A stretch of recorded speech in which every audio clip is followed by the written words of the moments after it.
we actually go live. Right now. I feel like if we were any good at this, we would like run tests with like when we click certain buttons and like time when we go live. Well, it should be immediately. But then there's it is. There's just a little delay on the actual website. Yeah, so like we can't confirm that we're live for like 15 seconds or whatever. Yeah. Like it's up. So yeah, so we're good to go. Anybody? Anyway, welcome everybody to the June 2nd edition of the Swat Podcast. June 2nd. Yes. Finals week. This is NBA Finals, Stanley Cup Finals. It's finals week. Yeah, it's also the final week before the U.S. isn't in the World Cup. Yes. Last time we finally have to hear about it. We'll hear about it all June. Oh, yeah. And in the part of July. And probably next World Cup qualifiers. Well, you know that there's going to be, like, especially with Iceland, people are just going to look at what they do in the tournament, and they're just, comparisons are going to be drawn. Yeah. Like, why can't we do that? How did we not even do that? Yeah. Like, I'm waiting for the next Taylor Twellman rant. Go 0-3. How can we not even do that? I saw, was it Alexi Lawless? I think it was Alexi Lawless.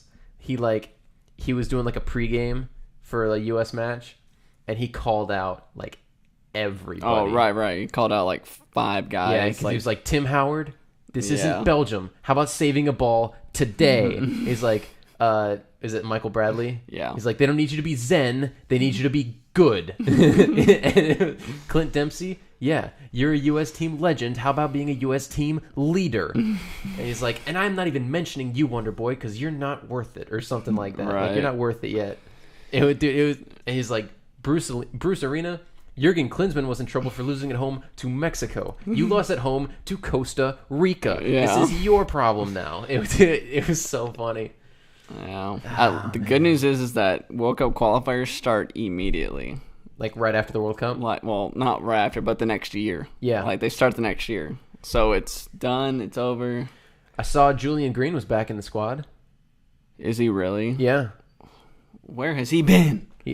He's been outcast for some reason. For 4 years? He scored the last goal that we scored at the World Cup. You know what? I hope they never make it now because we can keep saying that. Julian Green?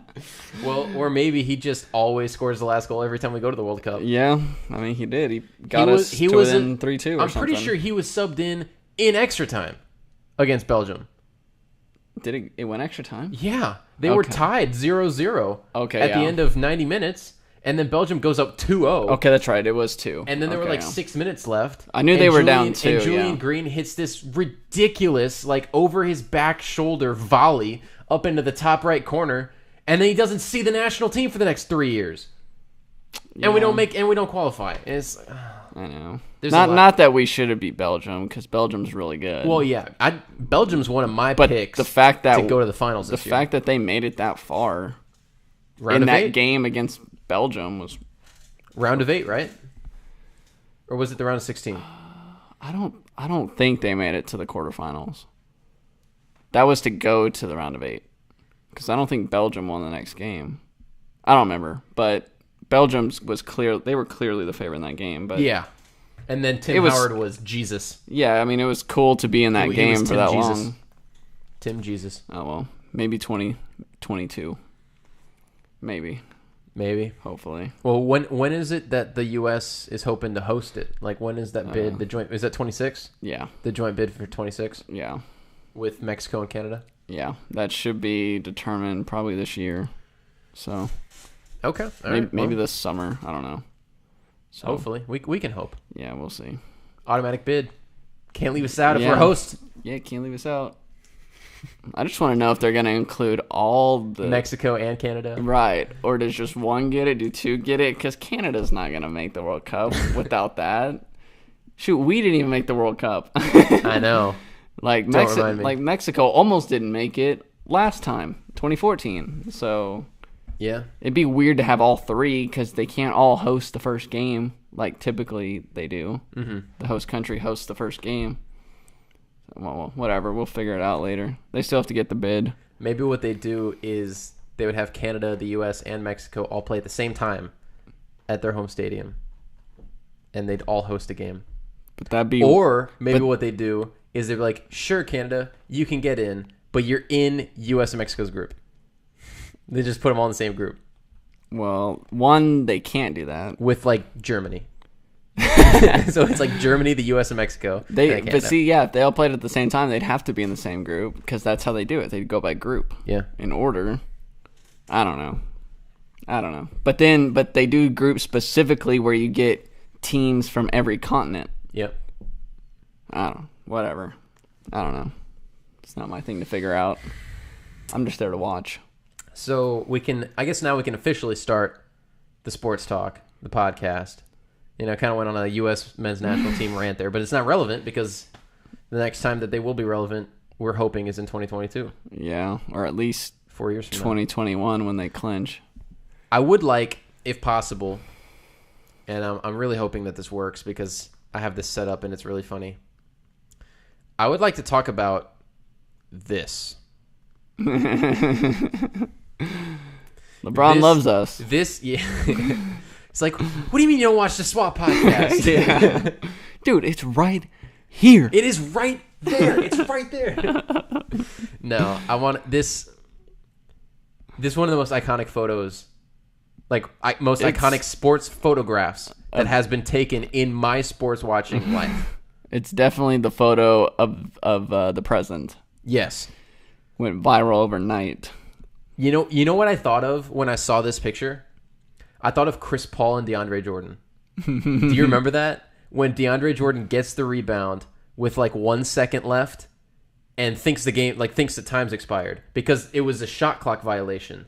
But it hit the rim and he got the rebound. So he heard the buzz go off. Right. Like he heard it. And so he's just standing there. And Chris Paul runs up to him. He's like, "Put the ball in the hoop." Did you see that? Yes. Okay. That's what I think of. Is like you have like Chris Paul, LeBron James, right? Like the basketball savants on their team. Mm-hmm. And then you have the idiots on the team. That just don't know the situation. I could not believe what I was seeing. I couldn't, yet I could. It was one of those where, yeah, I guess. And that wasn't even the biggest play of the game. Oh, it was crazy. The biggest turning point of that fourth quarter. It was crazy. Was when they overturned his charge. Or they overturned his into a blocking foul. Okay, so let's go through the final 30. Oh my god. 35 seconds? I think it was with 36 seconds left is when he took that charge. Okay. So what, the Cavs are up 2. Yeah, they're up. It was 106-104, right? Yeah. And Durant drives. I don't even remember who was guarding him because he blew by him. Probably Jeff Green. Might have been J.R. Smith. I don't even remember. And then LeBron, he steps in for the charge. And I'm looking at the baseline official like, okay, what's he about to call? And I got mixed reaction from him because at first I thought he was going to call block. Then it looked like he was going to call charge. And then the whole time he's looking at the other ref who's not even in the picture. And that ref made the call because I'm looking at the one on the baseline and he never made a motion. So whatever the call wasn't even on the screen. So he makes the call. He goes charge. And I'm like, okay, I don't know. It was close. It was close either way. So I'm like, all right, that's game. That's pretty much game if Cleveland goes down and gets a bucket. So then all of a sudden they're like, oh yeah, we're going to review it. I'm like, I didn't even know this rule. Like, I know every rule. Apparently it was implemented in 2012-2013 season. But what I was reading is that they can only review the rule if there is doubt that the player was in the restricted area. Right, because it has to be something that you can, has to be concrete. Yeah. Like a three-point shooter on the line. Yeah. Like there's a line there. So if his foot's on the line, well, it was clearly he was out of it. And it wasn't even close. I mean, so yeah, I'm listening to them because I don't know the rule. I'm listening to the guys on the broadcast, and they're like, oh, yeah, they have to review his foot. Yeah. I'm like, well, it's still a charge.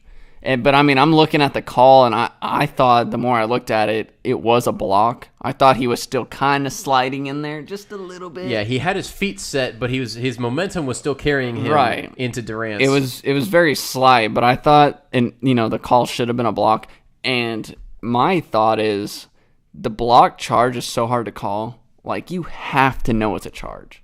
Yeah. You know, like the refs didn't really seem to know. So, like, if you don't know, it's a block.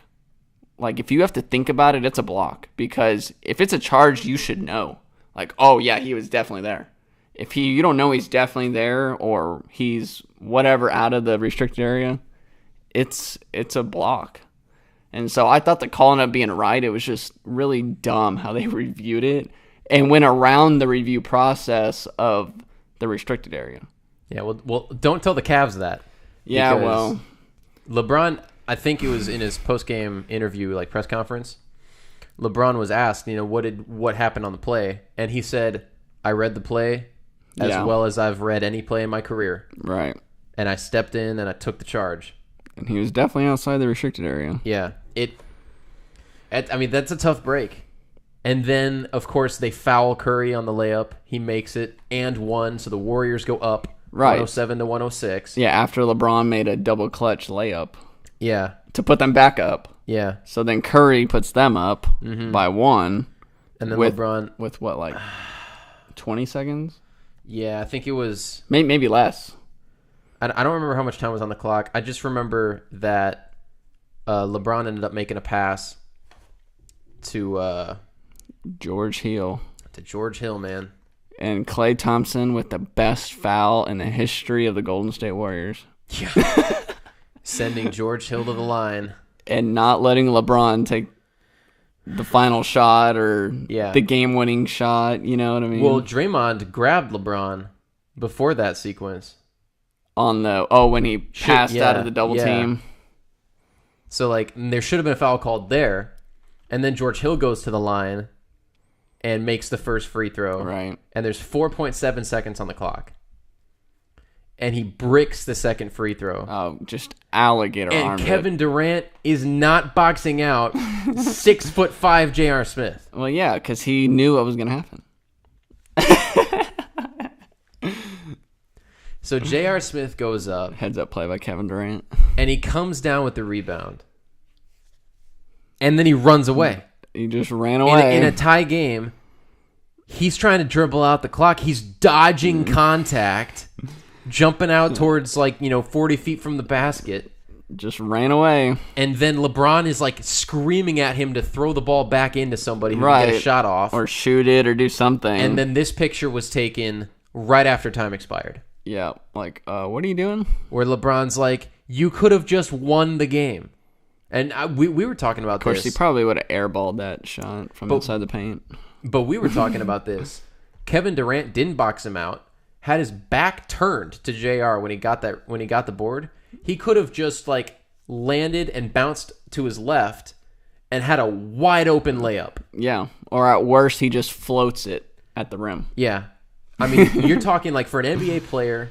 Probably Draymond tries to step over to contest. I'm thinking it's probably 80-85% make chance.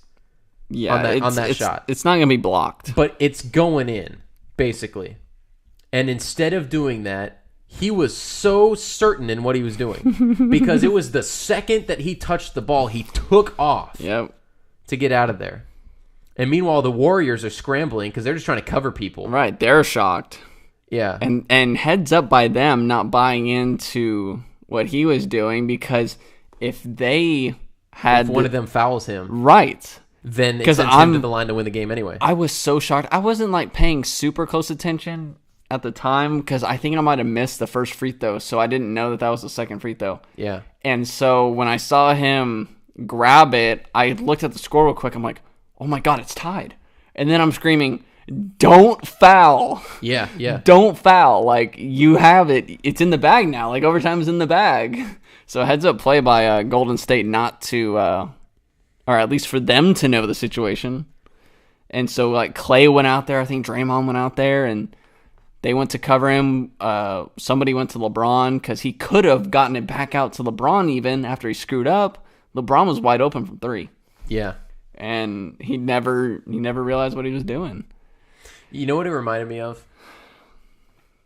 It reminded me of 2 or 3 times every year a baseball player forgets that there's only one out Right. and catches a fly ball and flips the ball into the stands, and like the runners advance, you know? Yep. But imagine that happening in Game 1 of the World Series. In the top of the 9th inning, you're the home team and you have a 1-run lead. With the runner on third. And the tying run's on third base with 1 out. So, like, that can't happen. It can't happen. Right? Like, it can't. It happens. Like, I get it. It's a thing that happens, right? Like, everybody's 8-year-old boy has chased flowers and butterflies in right field during a Little League game, right? Like, everybody's been there. And you forget how many outs there are, like, for the baseball reference, or you forget how much time's left on the shot clock for the, you know, like, everyone's been there. But for it to happen on this stage against that team in their building is inexcusable. Well, LeBron James scored 51 points on 32 shots. Yep, he was incredible, and has been all playoffs, because it's a miracle they're even here, and it was a miracle that they had a chance to win that game in a sense, because I mean, who really thought they were gonna beat Golden State in the first game? Because that's usually when LeBron plays his worst. If you think about it, the play that won the game for Golden State was another mistake that J.R. Smith made. Talking about in overtime? At the end of the first half, with 2 seconds on the clock, they are passing the ball to Steph Curry for like a 40-foot shot. And JR tries to jump the pass. Oh, yeah. And whiffs and gives Steph a second and a half to step up and drain a 35-footer to tie the game at halftime. Yeah, Steph is pretty good. All I'm hearing is that in the last 30 seconds of a half, take JR out of the game. Bench him. Yeah, I mean, I feel bad for him a little bit just because there are so many things that could have changed this game. Like, yeah, he screwed up, but George Hill's a really good free throw shooter. Yeah. He's got to make that free throw. One of my favorite memes that I saw, I can actually probably see if I can look this up. But actually probably not, because my internet's probably screwing up again. But one of my favorite memes that I saw, it was like a Tom and Jerry thing where Tom's like tiptoeing backwards and like sneaks out a door, you know, and it says George Hill leaving the arena after what J.R. Smith did. Yeah, George Hill's like, thanks, JR, man. You really took all the weight off of me. Well, and I saw a quote actually from George Hill, and he was saying he didn't sleep well. No, of course not. And he's like, yeah, I just kept looking at film, and I can't believe I missed that free throw. You know, like not only did he miss it, he gave it no chance. It was so short. That ball never had a chance to get above the rim. Nope. It was so bad. So I mean, like the foul on Curry. Yeah. You know, he gets the and one. So then you have an odd score. So that plays into it. Then you got the missed free throw. Then you got J.R. Smith. Then you got the Cavs just completely falling apart in overtime. They scored 4 points in 5 minutes. Oh, yeah. 7. JR hit a 3 Oh. like with 20 seconds left. Yeah, they get outscored by 10. They almost covered the spread, the Warriors did. In the 5-minute overtime. Yes. It got dangerous. Well, they were up 13 at one point, weren't they? And that was the spread. It was like, yeah, they were up. Yeah, 13, because then JR hit a 3 or something. Could you imagine the roller coaster that was for anybody who put money on the game? Oh, my God.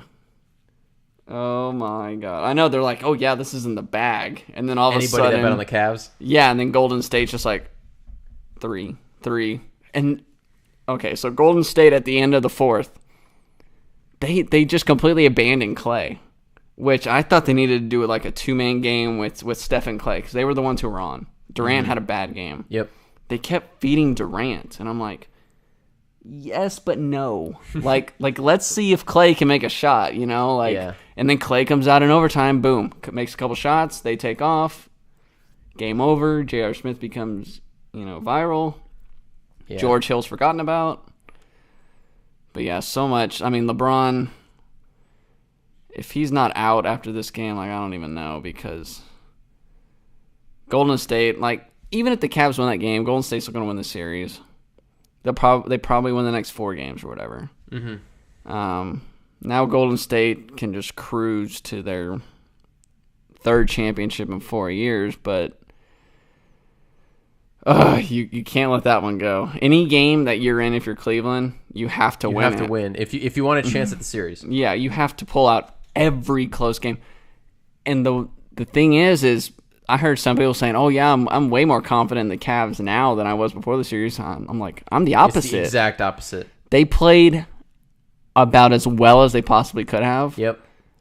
And sure, even if they win, let's say they win, they played near perfect. And they were barely in the lead, or they were losing by a little bit. Yeah. Golden State was still in the game. I would say about the only thing the Cavs didn't have going for them was that Kevin Love was cold from 3. Yeah. I think he was 1 of 8 for the game. And really the team was in general. Yeah, except LeBron. Right. Like, both teams are pretty cold. So, Golden State played terrible. The Cavs played probably their best game of the playoffs. I would agree. I think if I had to rate the performances, I think the Cavs played A. It wasn't A+, they played A. It's A for them, yeah. And I think the Warriors played a C+ game. Oh, they played so bad, and Durant was so bad. And they still don't have Iguodala. And they were still in the game. The best case scenario happened for the Cavs, and they were still in danger of losing the game, and did. So just imagine if the Warriors play like they can versus the Cavs playing like that.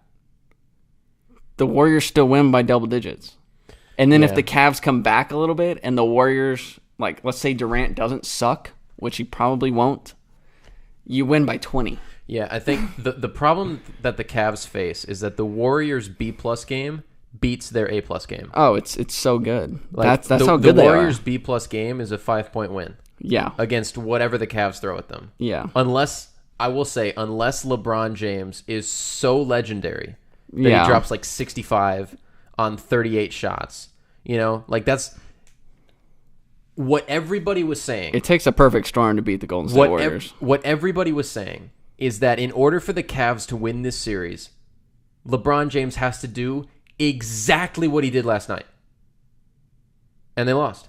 And Golden State has to do what they did. Yeah. One of the top 3 shooters for Golden State has to go cold. Yeah. One of them, right? It was Durant, who's their highest volume shooter. So they had the right guy go cold for the Cavs. They didn't have one of their more important defensive switch, offensive point switch players in Andre Iguodala. And the Warriors rebounded so bad. Yeah, they did. It was so bad. The Cavaliers crushed them on the boards. Yeah, I'm looking at it. 19 offensive rebounds for the Cavs. And that's just on offense. 19 offensive. Yeah, they out-rebounded them by 22. Man. So, yeah. Defensive rebounds. That doesn't make any sense. Oh, well, whatever. What? I'm looking at the rebounds. Total rebounds. They're plus 22. Yet they had the same amount of defensive rebounds, and they're only plus 15 on offense. Whatever. Golden State did not rebound. No. At all. And Durant couldn't shoot at all. Let me see the turnovers. Turnovers were fine. 12-8. Cavs had 12. I'm watching the game. I'm like, they're down 11.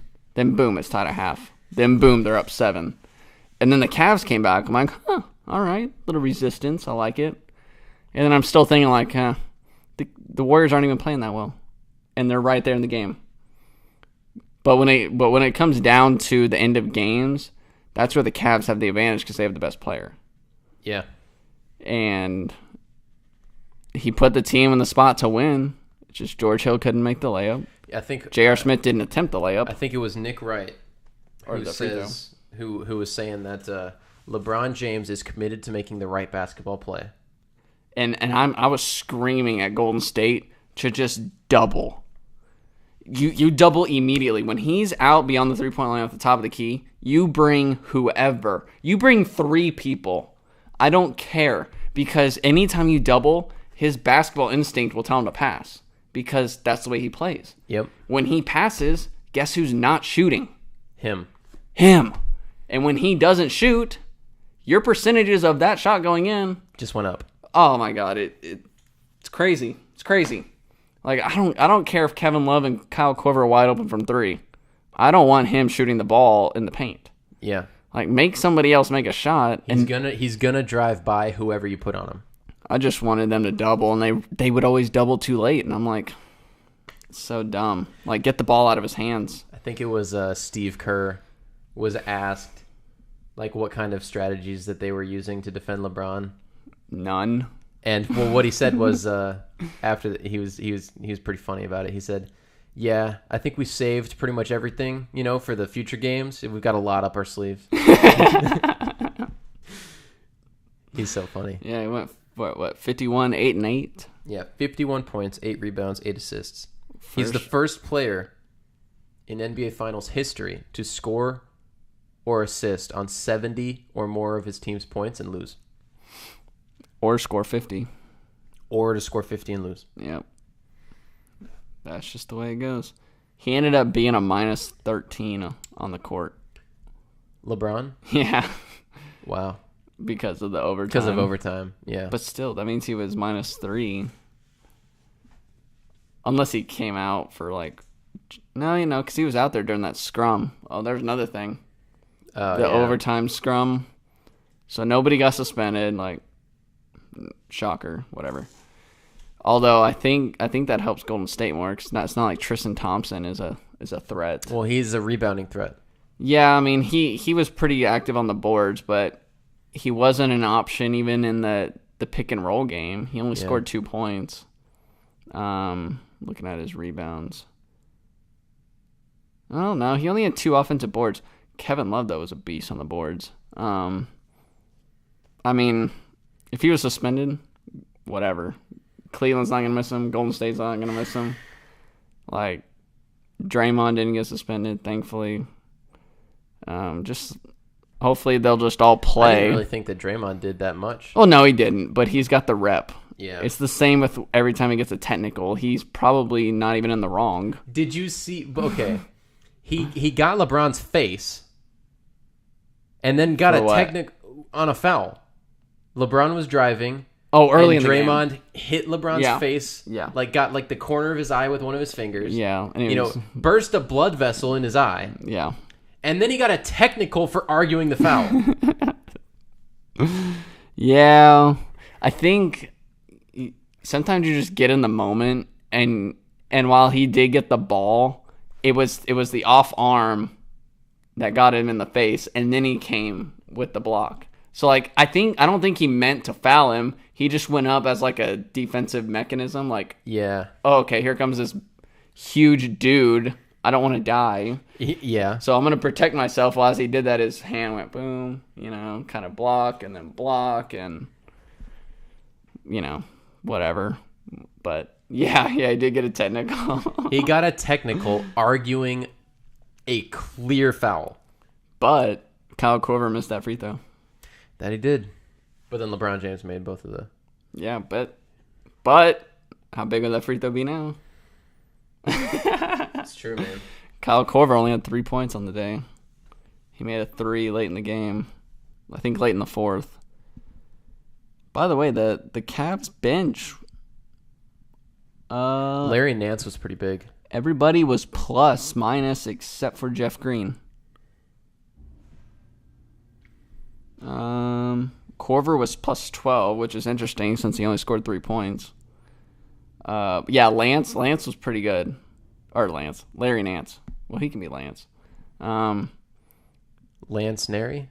Yeah, so he scored 9, and he had 11 rebounds. 4 offensive. Yeah. Pretty good. Pretty solid. But yeah, they had missed free throws. Lance, dang, I did it again. Larry Nance, he missed 3 though. Missed 3 free throws? Yeah, out of 4. Is that bad? That was really their biggest downfall, was 6 missed free throws. Yeah, but LeBron was 91% from the line. Yeah. You had Hills miss, obviously. Yeah. Nance had 3. Yep. Korver missed the technical free throw. And Korver missed the technical, so that's 5 of them. And LeBron missed 1 somewhere. Yeah. Which, I mean, he had 11 attempts, so. Yeah, he made 10 of them. Yeah, it was just one of those games with the Cavs. They'll cry about it. In the end, it didn't matter. Oh well. they lose in 4 instead of 5, or they lose in 5 instead of 6, like whatever. But yeah, J.R. Smith's not gonna live that one down, and George Hill kind of got away with it. It's pretty similar to me. I don't know if you saw the highlights of the Champions League final between Real Madrid and Liverpool, but the Liverpool goalkeeper, yes, Loris Karius, yeah, like I don't see how you overcome that. You don't. This is probably easier to overcome than that. Because, I don't know. Like, that was a one-game championship thing. Yeah, well, for the Karius situation, I made the comment, his career's done. Like, that has, it's completely altered his career trajectory, right? Because, like, if I'm a big club, I can't put him on the field in a big game. Honestly, what happened to him, I would expect to happen in the video game. Yeah, yeah. Like, he threw the ball, was it Benzema. Karim Benzema. Threw the ball, and he just stuck his leg out. He went to roll it right past Benzema, and he just stuck his leg Benzema out. just poked his foot out. Yep. And it went straight into the net. And put it in the bottom corner. Just straight off his leg. But that wasn't even the worst one, in my opinion. Dude, I thought the worst one was the knuckleball that Bale hit. See, I thought the throw was worse. It's a worse mental decision. So, like, one's worse Right. mentally, the other one's worse physically. Right. He should have punched it. Yes. The second one. He went to catch it, and it knuckled. It knuckled, and it had some pace on it. But yeah, poor JR. Poor LeBron. That image it'll never leave my And head. LeBron played every minute again. Oh no, he didn't. No, he did not. Okay. What did he play? Like Sorry. 40. He played 48 minutes. Yeah. But that includes a 5-minute overtime. Yeah. So yeah, he did sit a Yeah. little bit in the second half. Yeah, I think he sat in I the think first half too. Yeah, he sat more in the first half, and then the second half, I think he sat to end the third, and then he came back out 1 minute into the fourth. And then played the rest of the game. Because I was like, oh, Golden State needs to go on their run right now. Yeah. With him out. Well, every single time he was out of the game, I kept thinking, all right, well, Golden State, this is when you've got, like, you know that they can't match you Right. if you score. And then LeBron would come in the next minute. Like, Yep. it was just an extended rest between quarters, and he wasn't going to sit out very long. But yeah. Well, and they're saying he doesn't come out for warm-ups to start the second half anymore because he's taking that time to just rest. Yeah. Like, he's not out there jogging around and hitting layups and taking shots. Makes sense. He's just resting. He's got to play basically every minute for them to even be in the game. Yeah. So I feel like he's carrying this team more than he did back in 2006. My God. 06, 07? Yeah. Or yeah, 2007, yeah, when they went to the finals that year. He definitely had less talent then, but when you're facing teams with this much talent. Well, he had less offensive talent. Yeah, well, he still does, so pretty much. He's still scoring like half the points, essentially. He scored 51 out of 114. I think it was game 7 against the Celtics. He scored, like 40-something out of 90? Oh, that massive, yeah. Like, he scored like 42 out of 96 or whatever it was. I'm like, this dude is scoring so many points. I mean, it's amazing he has as many assists as he does. Yeah. Because that means guys are actually scoring. Well, and to kind of broaden the debate here towards MJ, like, I think LeBron James, I saw this, I don't know if it's true, I'm assuming it is, has as many 40-point playoff games this year as Michael Jordan did in his career. In his career? His career. It wasn't for just one postseason? 40-point playoff games. Now, they have the same number of 30-point playoff games, which is like 109 or something stupid. But Let me see. But LeBron has more 40-point playoff performances this year than Michael Jordan had in his career. I don't know. I haven't seen it. I find it hard to believe that he would have that few number of 40-point games in the playoffs. Well, I think LeBron has like 9. Considering he averaged like 33. Yeah. I mean, I don't know. Are you looking this up now? I'm trying. It might be for the postseason.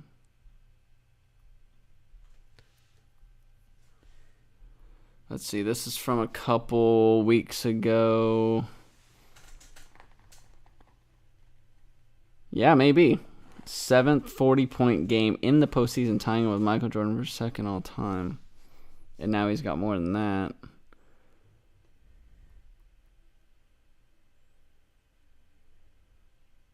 No, I think it's for one postseason. For one postseason? Yeah, because they're comparing it to Jordan's 89 playoffs, where he had 7 in one playoff run.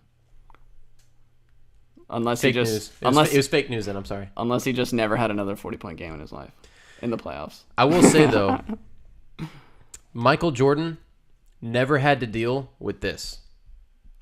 No. Not once Just JR being JR. did Michael Jordan have to deal with that. Not once did you see this face on Michael Jordan. I've never really been in LeBron's camp until like this year. I'm just like, oh my God, I feel so bad for him. I know. Because he's done so much with so little. At 33. I know. At the oldest age he has ever played in. Every game he takes the court is the oldest he's ever been. Yeah, I'm like, how's he doing it? How does he do this every game? Just look at Carmelo and Dwayne Wade. I know. They're And the Chris same Bosh. age.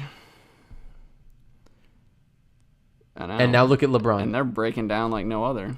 LeBron's just another animal. That's why he's so great. Carmelo's a free agent, I believe, right? Or no, He's got a player option. He has a player option for next. I forgot it. It's for like $25 million. Yeah. Good They're job, so OKC. screwed. Good job, OKC. They're so screwed.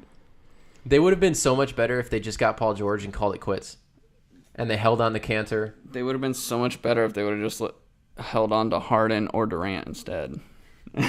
Well, after they let go of Durant, or after they let go of Harden, Durant's like, yeah, these guys, they're not willing to do what it takes to win championships here. Yep. They're not willing to go into the luxury tax. And then they go get Carmelo Anthony for $25 million player option. Yeah, good for them. At least Russell Westbrook has a home. But yeah, that final 30 seconds there, that was... I compared it to something the other day, another game. I can't remember what I compared it to. Was it another basketball game? I don't think so. Oh, no, it reminded me of the Cowboys-Raiders game this last year. And Derek Carr fumbled into the end zone. Right. It's like you had the close play, you had this play, and then the card. You had a weird card. Well, that's equivalent to the review. You talking the index card that they're like, it hit the football. That's the block charge review. Yeah. It's like, ooh, which way is it going to go? And then it goes this way. And then they go down and score or whatever. And then the other team has a chance to win it anyway. Oh, my God. And he fumbles through the end zone, and that's the equivalent of the missed free throw with J.R. Smith running away. And, yeah, don't win. You'll lose right there. You can't rebound from that. That's kind of what it reminded me of. It was just one of those games that you'll never forget. It was so weird. Yeah. And how it ended. And you'll never forget the index card. And Derek Carr fumbling because I guess his hand's too small. And it's like this. It's like this game. You know, you'll remember where you were when J.R. Smith ran away from the hoop. I was sitting in that chair right there. And I remember weird. because I was chatting with Alex Brew and David Greer at the time, and neither of them were watching the game. And they're just listening to me. I'm like, what are you doing? What are you doing? Oh my God. It was so funny. So much can happen in 4.7 seconds. So many emotions. You're like, yes, no, go. Oh my God, shot, no, overtime, lost. You know what the worst part about this is? If LeBron James loses this series, if the Cavaliers lose this series, then LeBron James' individual finals record will drop to 3-6. And for a lot of people, I would say an entire generation of NBA fans, he will be disqualified from the MJ debate because he will have as many finals losses as Jordan had wins. I mean, 2 of them, really 3 of them, nothing you can do about. The Spurs one. 07. And then the second Spurs one. No, I wasn't even going with the Spurs again. Like, the first Spurs, his first time in, they got. And then these last 2 against the Warriors. No, not last year because they had everybody. Oh, you're right. You're talking the first one with Dellavedova. Yeah, the first one when LeBron willed him to 2 wins. Yeah, Kevin Love was out, and Kyrie got hurt game 1. Yeah, Kyrie hurt his knee. Yep. So, like, that one, he actually got him to 6 games, which was a miracle. Yeah. And then this year, there's nothing you can do. He's got nothing. I mean, Kevin Love scored 21, but took 20 shots. He just couldn't make any threes. He's got nothing. And then in 07, he had nothing against what was the powerhouse of that generation. I'll tell you what he does have. Do you remember back when you were like, I don't know, 5, 6, 7 years old? I feel like everybody's mom said this to them at some point where they're like, you keep making that face, it's going to stick. He's got the face. He's got the face. He has...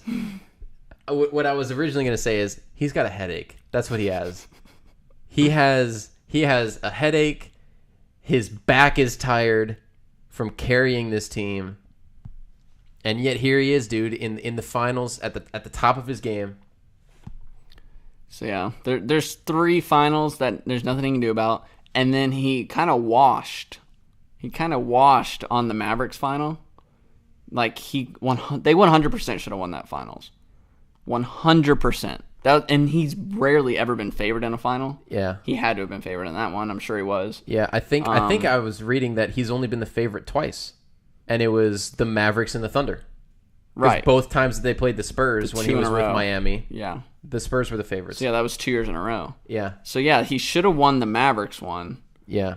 But they shouldn't have beaten the Spurs the 2013. The when he was with the Heat and played the Spurs the first time. And they had the crazy Game 6 ending. Yeah, the Ray Allen shot. Yep. If he doesn't make that shot, they lose. Yeah. And that's it. He loses again. You know, so that one kind of made up for the Mavericks one a little bit, you know. But yeah. He still should have beaten the Mavericks. I mean, how crazy is it? He's been to the finals 9 times, 8 in a row. And his team has been the underdog 7 times. He's playing powerhouses essentially with minimal help. Yeah. That's really what it comes down to. The one, I would say there's a 7-year stretch where he had help, right? Where that first year in Miami, starting with the first year in Miami. Yeah, 2011. For those 4 years. But even that 4th year, the team was looking a lot like the Cavs team this year, where like all of those pieces that had been there had come to join LeBron and Wade. Mm-hmm. They were all older and slower and less effective both sides of the floor, right? Like Mario Chalmers fell off a cliff, you know? And it's like, who's the guy I'm thinking of with all the tattoos? Haslam? Well, Udonis Haslem, but is it Anderson? Wait, was this with the Heat? Yeah, this was with the Heat. Anderson. No, is it not Anderson? Birdman? Yes, Birdman. Okay, yeah, Anderson. Yeah. And it's like he was like 37 at this point, you know, and it's like all of these guys, it's the same thing here in Cleveland. Where it's like they're aging. Yeah, you have guys who is Tristan Thompson's not the same player he was 3 years ago. Which is why it sucks that guys like Jordan Clarkson and Larry Nance can't help more because they're the youth. They're the athleticism that they need. What the hell happened to Rodney Hood? 0 minutes. Don't know. I just don't think he fits well with them. He's such a quiet guy and he's to himself, but he plays well in a place like Utah. You know? Yeah. Where you're under the radar, and then he comes to Cleveland where it's... Some people just... It's a circus. Some people... Well, is it more the circus or is it more the stage? I think it's a circus because he played in playoff games with Utah. But he was never on the playoff team. Well, no. In Utah. But when you have LeBron and Ty Lue and the coaching and like switching coaches, or should they? Or, Lue's got to take a couple weeks off. Yeah, get treated for anxiety. It's crazy. Like it's a lot to deal with, and whatever. They could use him. I mean, he can score better than most of these guys. I know. Whatever. I mean, their optimum starting 5, in my opinion, if everybody's playing their best basketball on the team, is Hill, Hood, LeBron, Love, Thompson, right? But the problem is that Hood forgot how to play basketball. Yeah. And so did Clarkson, apparently. And Jordan Clarkson just he whatever he had going for him in LA as that sixth man, coming in and running the point on the second team, whatever he had going for him in LA, he can't find in Cleveland. I mean, they came in and were so confident those first couple of games. Yeah. And then it just...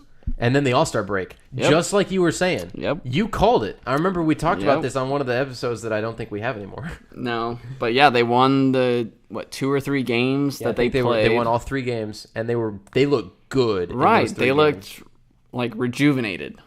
And Clarkson and Nance just came in and gave them that breath of young energy and athleticism that they were missing. Yeah. And then the All-Star break happened. It was 8 days. And then they just kind of alternated wins for a couple weeks and never found it.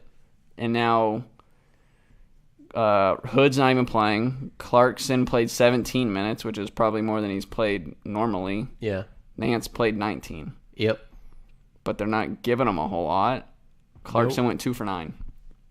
Yeah, I think the All-Star break really killed him right there as far as, keeping that momentum going. Because the momentum just died, so... It is what it is. Game 2 is tomorrow. Yes. In Golden State. Yes. Warriors take a 2-0 lead tomorrow. In all likelihood, yes. I'm so proud, though, that they both made it, because I didn't give up on them. The Warriors and the Cavs? Yeah. You wanted to see part 4?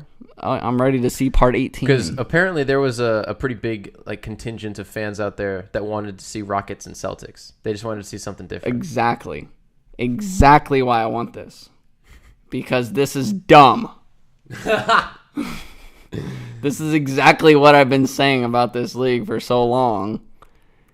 It's just dumb. Yes, I always want to see new teams. But when I give up on the product, I want people to realize what I've been saying is true.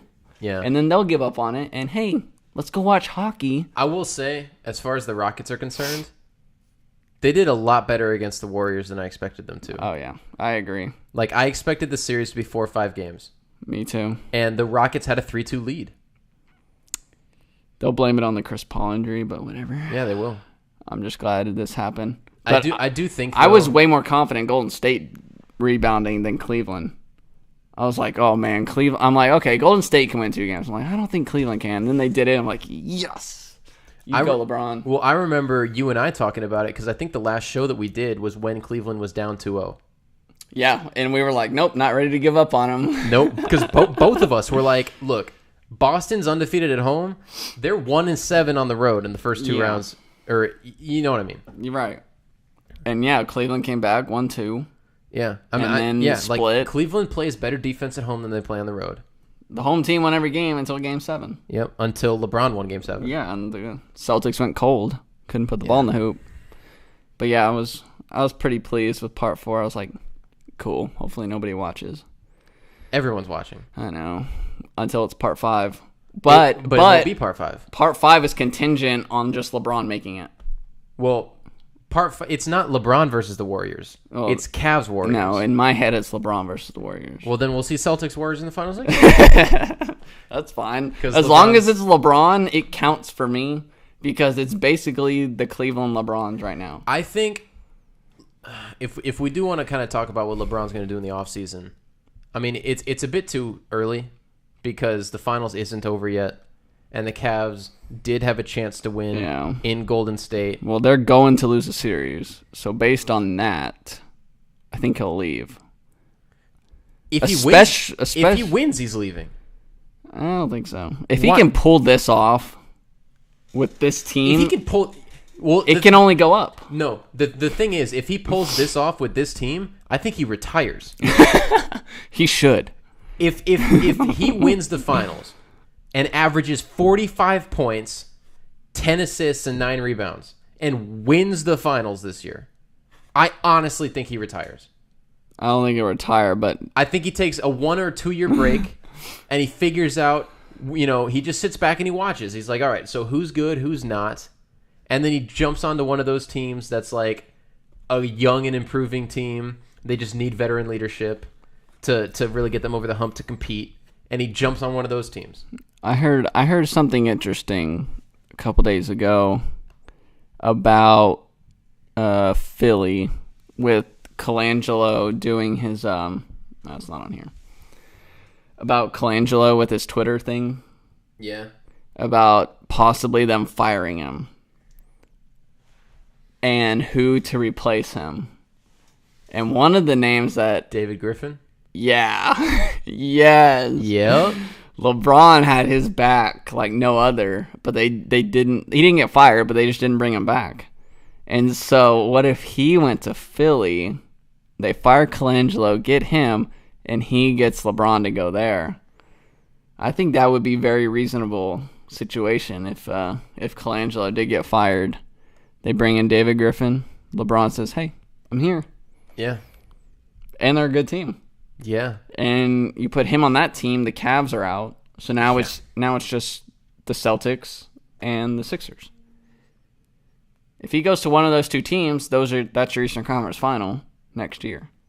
Like, regardless. So I thought that was pretty interesting. David Griffin and LeBron reuniting. I think that could happen. He might just go to Philly anyway, but I think that would really lock it in. I still think that LeBron goes to Boston for 2 years. I think he goes there for 2 years. Because I think then 2 years from now, Tatum and Brown will be ready to take over. I think wherever he goes, I think this is the time where he gets the max deal. Like his last max deal for like a 4-year. Right. Because he's done his 1 years, but eventually you run out of those. And then people don't want to give you the 4-year deal. So maybe this is where he gets it, and he gets it through age, 37? Or whatever. Yeah. So this could be the max deal. This might be the last time. He just signs like a $170 million deal right. for 4 years. This is the last time he signs at his in his prime. Yeah. So this might be the last decision he ever makes. It could be. So we'll see. We'll see what he does. I still think Cleveland's going to have a really good plan and present him with a really good plan on what they want to do to keep him. They're going to need Michael Porter at 8. They're going to need a lot. They're going to have to revamp this team again. I don't know. I mean, I'll give them credit. They tried. I honestly think so when was LeBron drafted? 2003? Yep. So he was there for 8 years. And then he went to Miami, or he was there for 7 years. And then he went to Miami for 4 years, and he's back in Cleveland for 4 years, and that's 15, right? Right. I think he goes somewhere else for 4 years, and then I think he goes back to Cleveland. Yeah, I think he play ends a year. Well, I don't think he ends. I think that LeBron James is physically committed enough that if he wanted to play until he was 43, 44, he could still average 15, 20 a game. I think he's that good. I think that honestly, to me, if he wins this finals, I think he retires. But he's not retired for good. I just think he needs time off because he's done it, and it's like you kind of hear what the Warriors are talking about with just how much of a physical beating it is to play 100 games every year. Right. LeBron's done it 8 straight years. Yeah, and that's why these guys take off regular season games. But LeBron played every game. Right. And he's played the most. He played the most minutes per game. Not only did he play every game, he played the most minutes per game. And he did the same thing in the playoffs, including all 48 minutes of Game 7 of the Eastern Conference Finals. I think that LeBron James's body is going to need a year off. And also, I think of it this way. With Michael Jordan, his career trajectory, you saw him, he exploded and then he realized how to win. And then he took a couple years off and he came back and he was still that same player. And then he retired again, didn't he? Yeah. And then he came back and we never saw the gradual decline. It was prime Jordan, baseball, prime Jordan, gone, other Jordan. Right. I think we see that with LeBron. If he's not going to go play baseball. No. He's not going to go play another sport. But what I think he is going to do is he's going to dive into his business, right? Yeah, he's got a lot of businesses. Yes. But he could do that for a year. And he could give his body time to recover, but we won't see the decline. We won't see LeBron we're already starting to see it because he can't do it on both ends of the court all game anymore. Right? He's the greatest offensive player in the league right now, but he's not playing great individual defense. because he's picking his spots. Yeah, he's not guarding the other team's best player. No. And he's picking his spots on defense. And so, like, we're already kind of seeing it, but what we haven't seen is, in high school, he averaged 28, 7, and 7, right? What is his career average in the NBA? It's basically 27, 7, and 7, right? So it's like, that's the player that he is. What we won't see is a couple of years of 24, 6, and 7. You're not going to see that from LeBron. I think he goes straight from, whether it's after this year or after 3 years from now, I think he goes straight from 28, 7, and 7 to 20 and 10. Like a Peyton Manning decline? But I don't think it's a decline in what he can do. I think it's a decline in what he chooses to do. Just a drop off. I think the next phase of LeBron's career is Dirk 4 years ago, where he's gonna be one of those guys where it's like, give him the ball in the post, he can make a move to get by somebody, or he can hit that fader that he's getting really good at. Mm-hmm. And he'll, on defense, he'll be more of a lane stopper, where it stops the movement on the court for him. And so, the physical attrition of the game changes a little bit because he's having more contact being in the post on both ends of the court. But the stamina and needing the fresh legs required, like, that's what you lose. That's why Dwayne Wade isn't Dwayne Wade anymore. Right? That's why Carmelo Anthony isn't Carmelo Anthony anymore, because he's not a post-up, body-you defender, and on offense, he's just an ISO guy. And it's like, I think that's what you see LeBron do. I think he goes from this, I'm going to defend every position, and I'm going to play offense every position. I think he goes from that player to, I think he's going to settle down as a 4. I think he's going to settle down as a stretch 4, where he's a lane defender, because he's a great defender. When he wants to be. Yeah, and he gets his shots. And he'll still get his shots. He'll get his, 13, 14 shots a game. Yeah. And with LeBron's efficiency, 13, 14 shots turns into 23 points. All right. And I think he goes from 28, 7, and 7 to 20, 10, and 5. It's because, and we've kind of heard this, like, he's open to doing this next year. He's open to being that off-the-ball player next year. And I think that's the next phase of his career, where he just completely changes his game. We'll see. I don't know. But does he do it in Boston? That'll help him. He'll have a lot more help. If this is why it's such a good fit. This is why it's such a good fit. Because the Boston could pull off the trade with Gordon Hayward in the first-round pick for LeBron James. And then your starting lineup is Kyrie, Jaylen Brown, Jason Tatum, LeBron James, Al Horford. And he can just fit. Yeah. He can just be what Marcus Morris is, but 20 times better. You basically do what Kevin Durant did, just go in there and fit. And I think that extends his career. Because that's why he won't have to be the guy every game. Yeah. And if he does retire this year, then I think when he comes back, he's going to still be that guy. Right? Like, because he's going to have the fresh body, the fresh legs from having not played that level of basketball 100 times in one calendar year. But if he doesn't, a way to extend his career is to adapt, right? Like, and that's what he's been great at. He's the Swiss Army knife of this millennium of basketball. I don't know, man. What do you think? I think we'll see. I don't think he'll retire, and I kind of hope he doesn't, because he's just on such a roll right now. So I don't want him to take a year off and then maybe he loses a little bit of that. I want it to go into next season. It's wherever he is.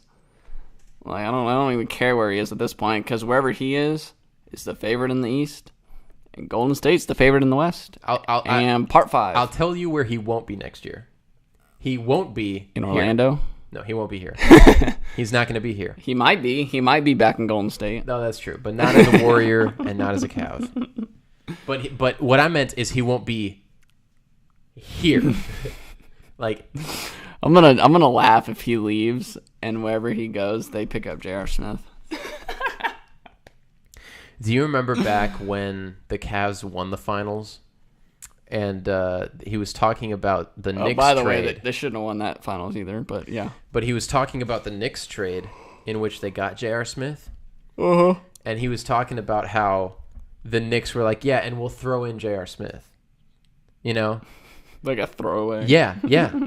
And how that was a huge point of motivation for, and LeBron made sure to remind him. He's like, look, dude, they cast you off. They wanted you out of there. Right. They said, here, whatever. Yeah. And now LeBron wishes he never had him. I guess he lost that motivation. Well, he's clearly not motivated to know what the score is. No. Oh, well. And it's like I was saying earlier, man. Can't do nothing about it. It happens. You forget the score. In baseball, you forget how many outs there are. Sometimes if you're hitting, you forget what the count is. If you're in the NFL, you forget that, like, say you get like a 5-yard rush on first down, it's 2nd and 5, and then you take a 3-yard sack. But if you're a wide receiver, you still run a 6-yard hitch for that first down, right? And then it's a 4th and 2 instead of running a 9-yard hitch. You run out of bounds before the first down marker. Yeah, like it happens, but it can't happen. It doesn't just happen on this stage. It's magnified. You can't do it. If this was game 29 of the regular season, who cares? You have to be better than this on this stage. You have to be. You can't be Chris Webber calling a timeout when you don't have any. With under a minute left in the national championship game. Yeah. It just can't happen on that stage. Yeah. The part that's so inexcusable is that it's mental, right? Physical mistakes happen. Yes. Like, that happens. You have to be in the game. You have to know your situational awareness. Bill Buckner gets a bad hop. Yeah. It happens. Yep. LeBron James. There's not really an excuse for a mental breakdown. There's no excuse. And the worst part is that it didn't just happen in the course of the game. No, it happened when they had free throws. So you're standing there running through the scenario in your head the entire time you're waiting there. He must have, I don't know what it was. I don't know if he just assumed that they were already winning, or if maybe he thought, because you could read his lips. He said, I thought we were up. Maybe he forgot that Curry made the free throw. He had the free throw. Maybe he was in the backcourt doing something else. Or maybe he just assumed that George Hill would make it. Right. And then when he didn't make it, it didn't register. That they were tied. That's what I was thinking too. Yeah. Because in my head, I was kind of thinking, he's going to make both. Yeah. And I'm already thinking, okay, timeout, go the other end. How does Curry get open for 3? That's my best guess. That's my best guess, is that, as we're both saying right now, he assumed that George Hill was going to make both free throws. Then every thought process from that point forward was under that assumption. Yep. Or he thought it was just already a tie game. And then he made the first. So he's like, we're up. Yeah. Maybe he told him to miss. Inexcusable. He's like, hey, miss it, and I'll grab the rebound. We'll win this game. But then if you're George Hill, how do you let that happen? I don't know. Nobody even knows who George Hill is, thanks to J.R. Smith. Wasn't he on the Spurs? Yeah, he's been around. Yeah. Spurs, Pacers. Yeah. Wherever. Kings, maybe? I don't know. Yeah, he's been around. But yeah, I guess they're just outcasts. Speaking of outcasts. Not the band. That's what I was thinking of. No. I had Hey Ya in my head. My Vegas Golden Knights. Sorry, Miss Jackson. Ooh, but they are for real. Golden Knights, baby. They're going to the ship. Because they are on the ship. Yeah. Yeah, they got game 3 tonight. That is right. What time is that? 7 East, or 7 Central. 7 Central. Yep. They won game 1 against the Caps, which is a miracle the Caps made it. Good for them. Miracles do happen. It is a miracle they got past the Penguins. It's a miracle they got past anybody. They always win the first round. But they won a game 7. It's true. For the first time in forever. So, yeah. Golden Knights won game 1. Capitals won game 2. They go back to D.C. tonight. Game 3. Yeah. Can't wait. I think Vegas is still going to win. They haven't lost 2 games in a row yet in the playoffs. So that's insane. So they're due to win tonight. If form holds true, they win game 3. And game 4 is just bonus if they win it. So got to get that split, get back to Vegas in front of that home crowd. Dude, that crowd's electric in Vegas. Their pregame stuff, it's unbelievable.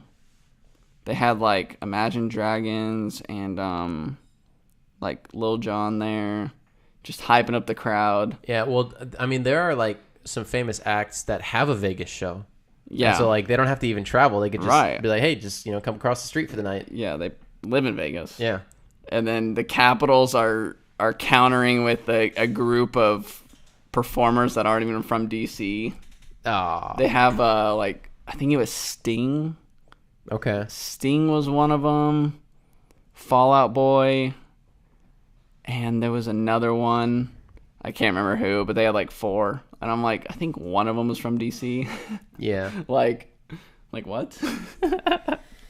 I'm sure there's plenty of people in groups from DC that they could have found. But yeah, Vegas is going to win it all. And this is what I'm talking about with the NBA. Like, this doesn't happen. Expansion teams, not even just expansion teams. You just take a bad team from the NBA, they're not going to win it all next year unless they get LeBron on their team. The closest thing I think that we've seen to Vegas is the Oklahoma City Thunder, because right when they moved from Seattle to Oklahoma City is when they drafted Westbrook and Harden. Right. And then a couple years after that, they're in the finals. Right. Right? Like, that's the closest thing that you can see. And because the difference is that, like, hockey prodigies can be the difference in 10 wins in your season. Yeah. Whereas, like, an NBA prodigy isn't that It's like 30. for 3 or 4 years. It's like 30 wins a year. But he you can't have that kind of impact until you've experienced the NBA long enough to know how to win. Right. Right? And so, like, the Mavericks with Dennis Smith Jr., and if they were to get Michael Porter at number 5, and it's like those two guys, if this was hockey and you insert, 2 guys that are on that caliber to a bad team, 2 young you players. could be looking at the playoffs year 1. Yeah. Whereas in the NBA, the Mavericks are probably 3-4 years away from the playoffs, and they're probably 6-7 years away. That's assuming they can convince these guys to stay. Yeah, they're probably 6-7 years away from the conference finals. That was best case scenario for Oklahoma City because it was basically 3 straight drafts. Yep. Of top 3 picks. Yep. And they nailed all 3 of them. Yep. So the window got closer because they didn't go like it wasn't every other year they got a guy. Yeah, it was. It was 3 in a row. Boom.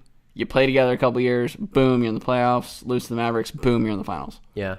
So imagine how different the story would be if Harden was a year older and Westbrook was a year younger, and they had signed Durant and Harden, and then instead of wanting, because they didn't want to go into the luxury tax, so that third guy would have been Westbrook. Right. So the basically, third guy and so they would have let him go. They would have traded him. So just switch Harden and Westbrook's draft. Durant doesn't leave Oklahoma City. Yeah, him and Harden. Oh my God.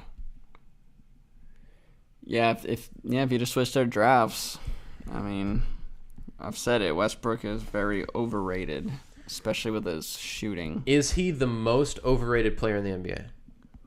Probably. Now, when I say that, I don't mean he's bad. Like people hear overrated and you're like, oh, but you think he won an bad? MVP last year.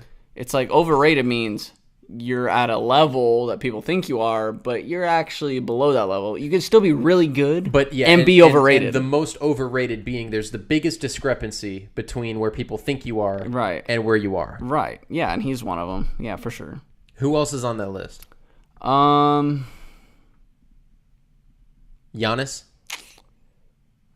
No, I don't think he has the hype. I mean, he has the hype as far as what he can be. Yeah. I don't think he has the hype of what he is yet.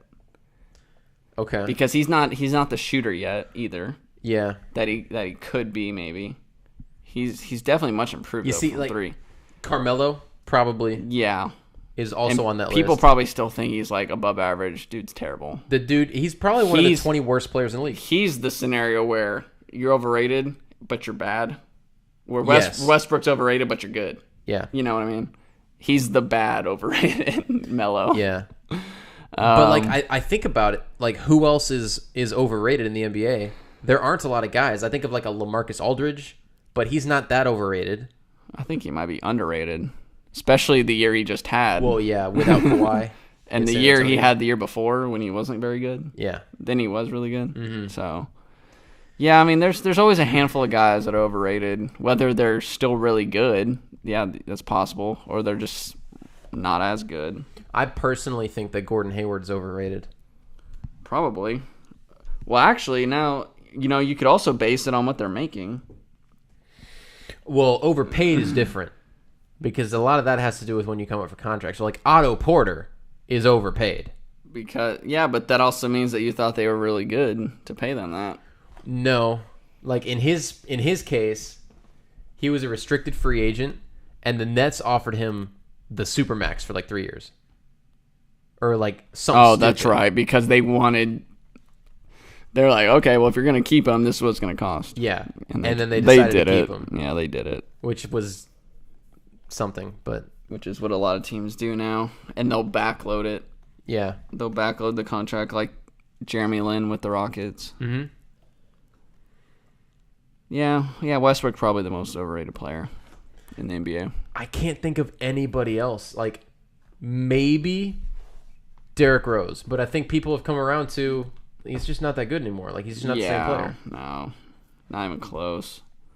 Because there's nobody else in the league that's the same type of overrated as Westbrook. Being, like, people think he's just one of the best players in the league, and he's just a good player. I think Harden's slightly overrated. I think he is too, but he's not anywhere near as bad as Westbrook. No. I'm looking at a list of players. I think John Wall's vastly overrated. He's got That's fair. His numbers are always really good, and yet what do they do? nothing.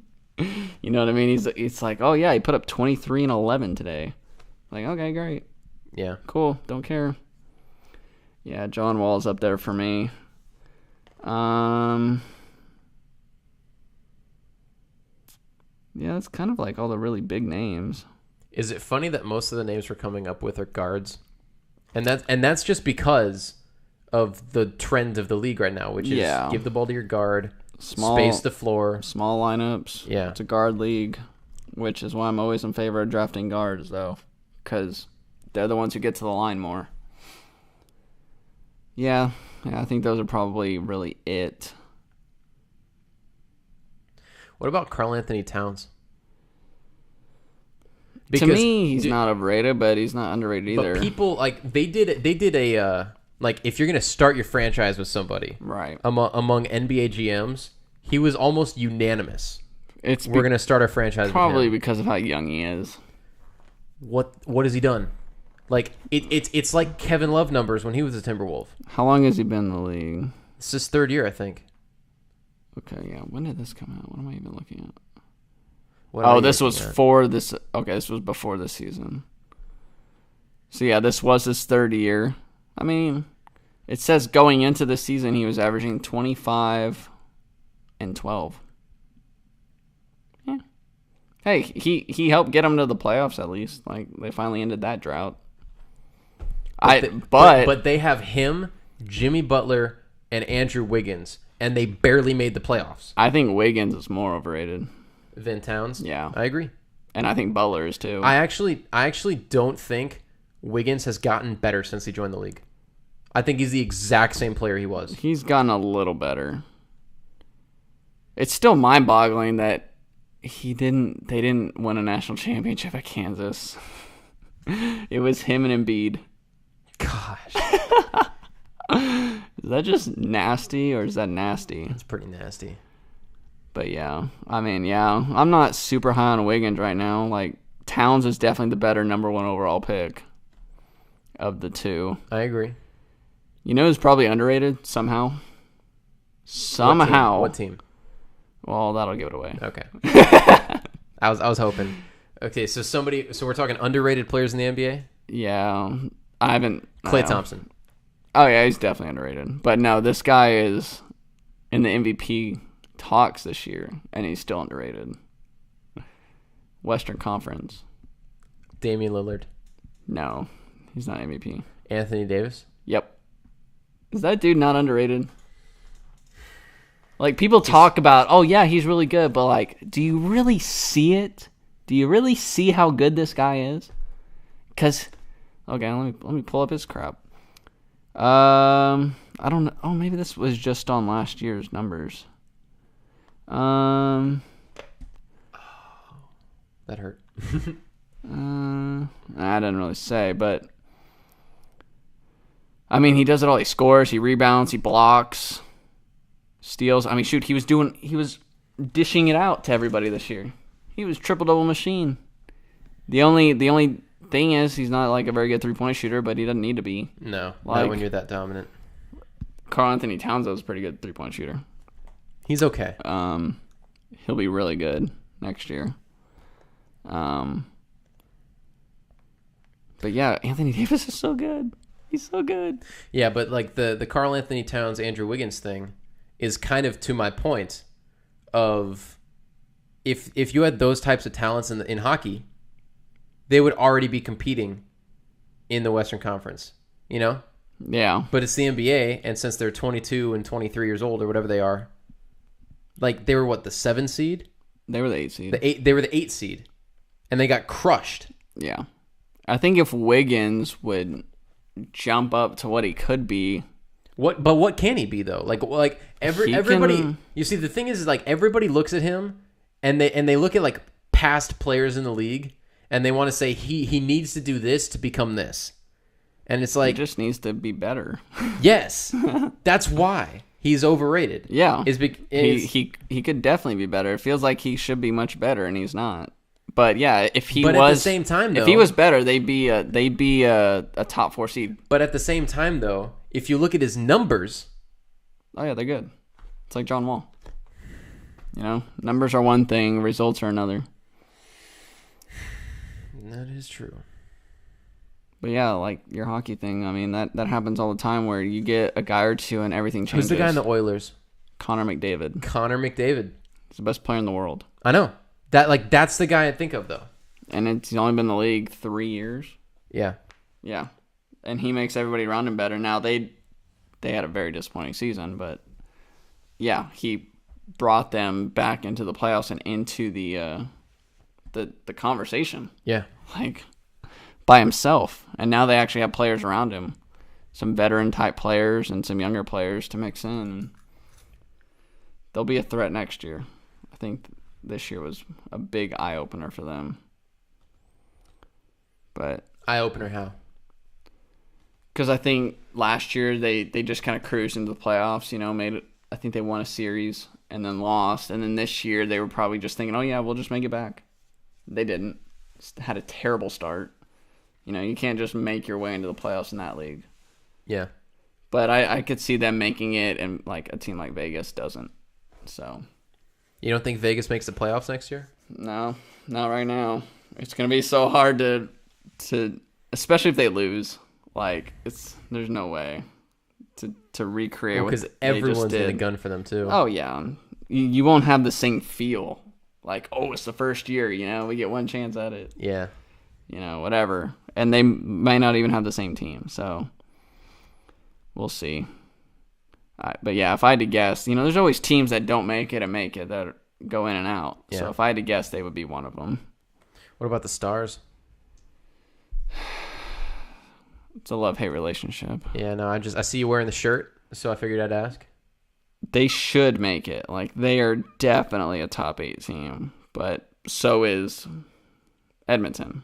So, like, I don't know. Like, Edmonton and Dallas should be in over a Vegas and a Colorado.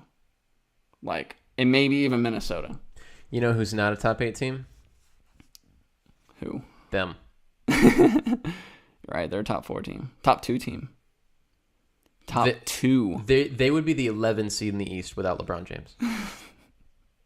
Well, they were like the 15th seed in the East without LeBron James last time. That's why I think he's setting it up to where it's going to be the same thing with what he did the first time, where he left Cleveland.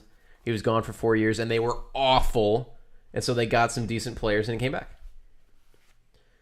How convenient. I think that he does. If there's one goal that he has in his career, because he's already made it known that he's willing to go other places. right? But if there's one goal that he has in his career, as far as where he wants to play, I think he wants to retire a Cavalier. Yeah. Like, I think his last season still can. / seasons will be in Cleveland. So, like, if he leaves again, I fully believe he will come back before he retires. Yeah. He just won't be the same player that he is now. Oh, yeah, probably not. So I'm surprised he is the same player. I know. It's unreal. I'm getting ESPN updates on my phone about the U.S. friendly. Bobby Wood scored right before halftime, but Graham Burke scores from close range to tie it up 1-1 second half. Great. I'll care in about 4 years. 15 months. When the qualifying starts? Yeah. Yeah. I think it starts October. Like October-ish. 2019? Yeah. Yeah. Yeah. Oh, well. So. Baseball? Baseball? Dude. Baseball? Mike Trout is the best baseball player I've ever seen play baseball. I would agree with that. And I saw Ken Griffey play baseball. Yeah. And I've always said he's the best player. And I saw Barry Bonds play baseball. And I saw Alex Rodriguez play baseball. And I saw the 3-year peak of Josh Hamilton playing baseball. Like, I have seen and rooted for and against. And some of the best pitchers ever? Yes. We're at the tail end, but we're in the Clayton Kershaw era. Yes. I would rather have Mike Trout on my team. Trout's phenomenal. It's unreal because, like, when he came into the league, he was a 4-tool player. And over the first 2 years of his career, he gained that 5th tool, which was his throwing arm. Yeah. He had a weak throwing arm as a center fielder in the bigs. And he just, every single year, he gets better at something that he was bad at. Now, did you see the thing on his WAR and, like, kind of the difference, the little subtleties? Tell me what you're thinking of, because I have something on his WAR Okay, as well. I saw something that, his WAR's always been really good, but it was his defense that kind of weighed him down. Like, you think of his defense as being really good because he's fast and he covers ground. Well, it was his aggressiveness. Yeah. Is that what you saw? No. Oh, okay. But I'm agreeing with you. I see this. It was his aggressiveness, probably more so going back on the ball towards the wall. And now he's being more aggressive, catching more balls on the track. Yeah. And his catch rate is supposed to be 91%, and his actual catch rate is 94%. Oh, like the expected catch rate? Right. Yeah. So it's above what it's expected.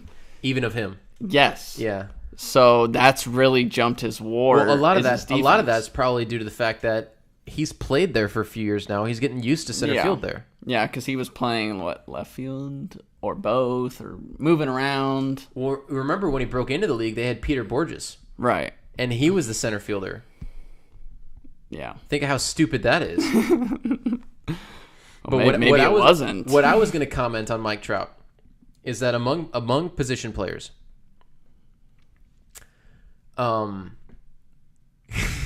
this is unbelievable to me. Since 2008, Mike Trout is the best WAR in the major leagues. And he's only been in the league He didn't play 3 of those years. Yeah. He was called up in 2011, so he didn't play a month of 2011 either. Yeah. He did not play 3 of the 10 years. So in 70% of the time frame, he has a better WAR than anybody in the league. Anybody that's played 10 years. Do you have any guess who is second?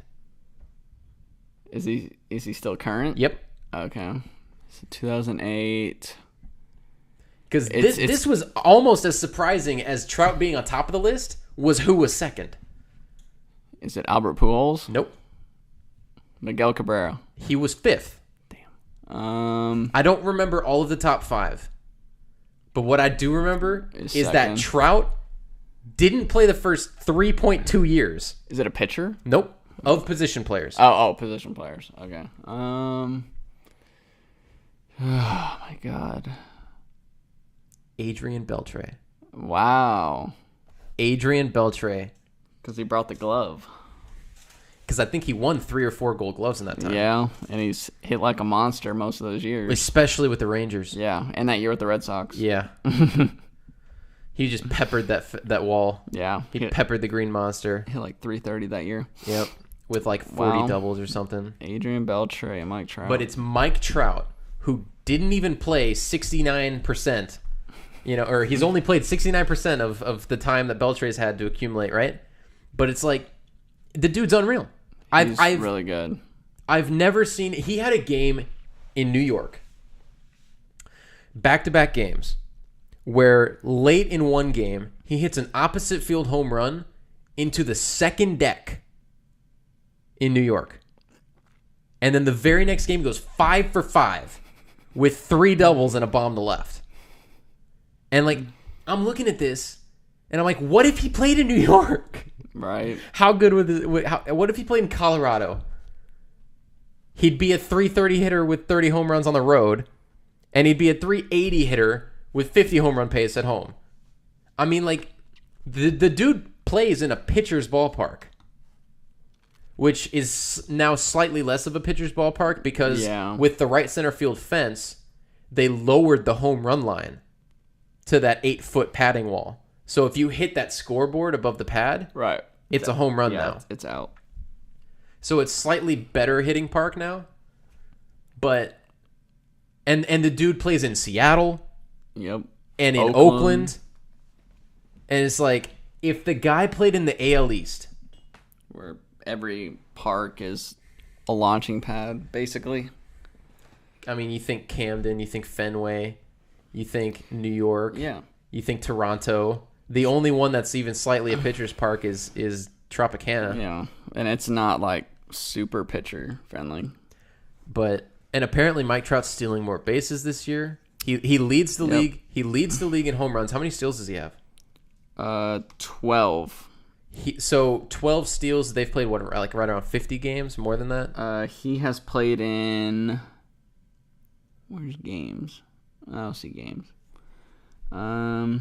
Yeah, I don't see games. What's the team's record? I'm at stats. Okay. He has 203 at bats. So he's about a third of the way into the year. Yeah, I don't see anything on. He could be a 35-35 player this year. I'll pull it up. Yeah, they're roughly 60 games in. Yeah. A little less than 60 for most teams. Yeah, he's tied for third in stolen bases behind Mookie Betts and D. Gordon. Behind who? Mookie. The Mook. But he's first in walks. And probably first in on base. He's hitting 305, which is like 11th or 12th, and he's leading in on base. Because nobody wants to pitch to him. Do you remember when the Cubs intentionally walked Bryce Harper every time he came up? Right. Yeah. You're going to start seeing that with Trout. And that's with Upton and Pujols hitting behind him. He's hitting 2-hole right now. There is actually some news out of Major League Baseball that could be long-term significant in that, I don't know if you heard, but Commissioner Manfred was asked about pace of play and like the integrity of the game and all those things.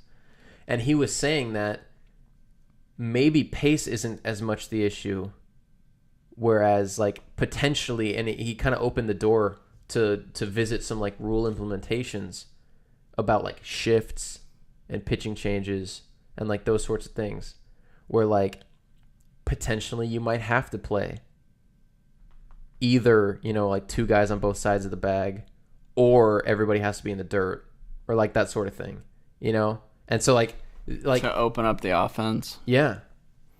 So yeah, you either speed the play up or you get more runs on the board. Yeah. And if you do both, where you're only allowed 2 mid-inning pitching changes, and there are shift rules, it could be. Then you could play faster games with more runs. Yeah, because some games with more runs take forever. So then if you have more runs, it might turn into a normal game.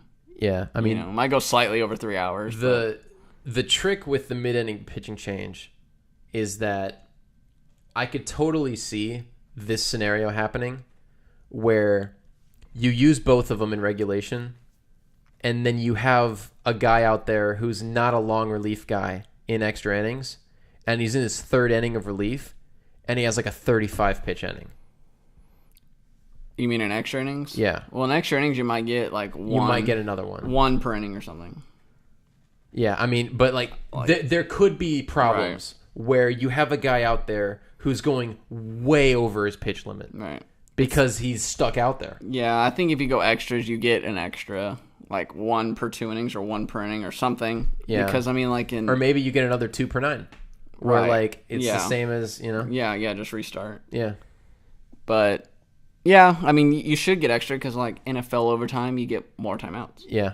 You get another... Well, you don't have challenges because they're all reviewed, but, you know, stuff like that. You get more. You know, it just kind of replenishes. Yeah. Or college football. Every overtime, you get another timeout. Yeah, but I've heard some really interesting ideas because one of the things that I keep hearing is in no other sport in the last minutes of the game are the best players in the game not a factor. Right. Other than baseball. It's all because you could be down circumstance. You could be down 2 runs, but you know you got 6 through 8 coming up in the bottom of the 9th. It's just situational and happenstance. And so, like, I've heard that maybe after 8 innings, you can start wherever you want to in the lineup for the 9th inning as a rule change. Both teams, you know. And then I've also heard, and I really love this rule, and I think we've talked about this, but John Smoltz was talking about this rule. My boy. Mid-inning pitching changes. You get one. And so then all the fans at home, like every single person that watches football is like, dude, you got to call timeout. Call timeout here, you know? Mm-hmm. But there you don't have that in baseball. Like you don't have that mental activity where you're trying to manage the game from your couch, right? Mm-hmm. Like you don't have that in baseball. Because you're just like, oh, well, maybe pitch selection. You're like, well, he's set up for the curveball, throw it 0-2 in the dirt, you know? But, like, that's not a game decision made by a manager. That's the catcher's calling a pitch and the pitcher's executing, right? That's like telling your team to run the ball. You're like, it's 3rd and 1, run the ball. You know, like, you still get that level. But, like, to have the strategy of the manager to be like, is he going to use his pitching change now? Right? And so, like, you can start every inning with a new pitcher if you want to. But in the middle of an inning, you can only take a pitcher out once. And so then you have, well, they're rallying in the 5th. You know, we've got a 4-run lead, but they're rallying and they're coming back. Do we want to protect the lead now?